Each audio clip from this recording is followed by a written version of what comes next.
ఈరోజు ఈ కార్యక్రమం ఎందుకు ఏర్పాటు చేసుకున్నాం అనేది ఆల్మోస్ట్ అందరికీ తెలుసా తెలీదా? ఎందుకు చేసుకున్నాం? బెంచెస్ ముందంతా మీరు ఎక్కడ కూర్చునే వాళ్ళు, ఇప్పుడు ఎక్కడ కూర్చుంటారు? ఎవరిచ్చారు మనకి బెంచుల్ని? స్వామీజీ ఇచ్చారు. సో స్వామీజీ ఒక ఫౌండేషన్ పెట్టి ఇలాంటి కార్యక్రమాలు, సేవా కార్యక్రమాలు చాలా చేస్తుంటారు. అందులో భాగంగా మనకి పిల్లలందరూ కింద కూర్చుంటున్నారు. స్వామి, పిల్లలకి మేము కూర్చో ఇబ్బంది అవుతుంది, పిల్లలు గవర్నమెంట్ షూలు ఇస్తున్నారు, షూలు కూడా వేసుకుని లోపలికి వెళ్ళిన పరిస్థితి, బెంచెస్ లేవు స్వామి, పిల్లలందరూ చాలామంది ఇబ్బంది పడుతున్నారంటే స్వామి వెంటనే సత్యసాయిబాబా గారి జన్మదినానికి ముందు అయిపోవాలి నాకు, అట్లయితే చెప్పండి నేను స్వామి చెప్తానన్నారు. సరే స్వామి అని చెప్తేనే వెంటనే మనకి వితిన్ 15 daysలో మనకి స్వామి యొక్క అనుగ్రహంతో, ఆయన యొక్క అభ్యాసంతో మనకి ఈరోజు ఈ బెంచీ ఏర్పాటు చేయడం జరిగింది. అలాగే ఈ బెంచీలు మనకు అనుకున్న టైం కూడా ఇంకా 2 రోజుల ముందే సప్లై చేసినటువంటి కల్లూరు బెంచెస్ ఓనర్ కూడా అలా చెప్పాలి, ఆయననే అడిగాడు, సార్ ఈ ఫంక్షన్ మీరు రావచ్చా అని. అదే సార్ మీరు మేము పిల్లలకి మీరు రావడం అడుగుతారంటే తప్పకుండా అదే చెప్పింది. ఎక్కడ వేరే పని పెట్టుకోకుండా ఇదే పనితో మనం చేసి మనకి అప్పచెప్పారు.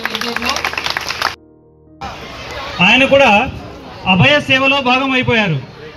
అంటే ఆయన మ్యానుఫ్యాక్చరరే కాదు, ఇక నుంచి అభయ సేవలో ఆయన కూడా అభయ మిత్రుడయ్యారు.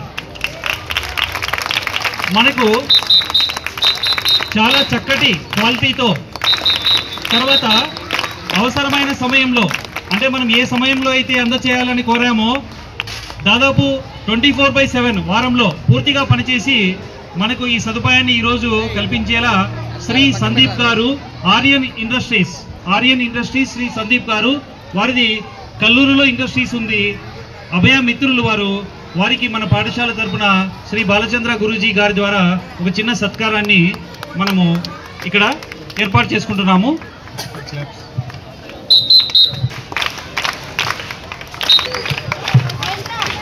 శుభం కరోతి కళ్యాణం ఆరోగ్యం ధన సంపద దుష్టవృత్తి వినాశాయ సాయీశ్వరాయ నమోస్తుతే.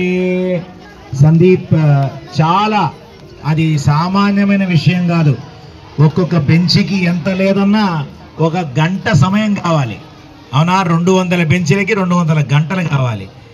ఇక వేరే పని పాట లేకుండా రాత్రింబవళ్ళు చేశారు. చాలా సంతోషమైంది, చాలా క్వాలిటీతో చేశారు. మీ యొక్క వ్యాపారం దినదినాభివృద్ధి కావాలని మేము ప్రార్థిస్తున్నాం. థ్యాంక్ యూ అండి సందీప్ గారు. మా పాఠశాల తరఫున కూడా ప్రత్యేక ధన్యవాదాలు. Thank you.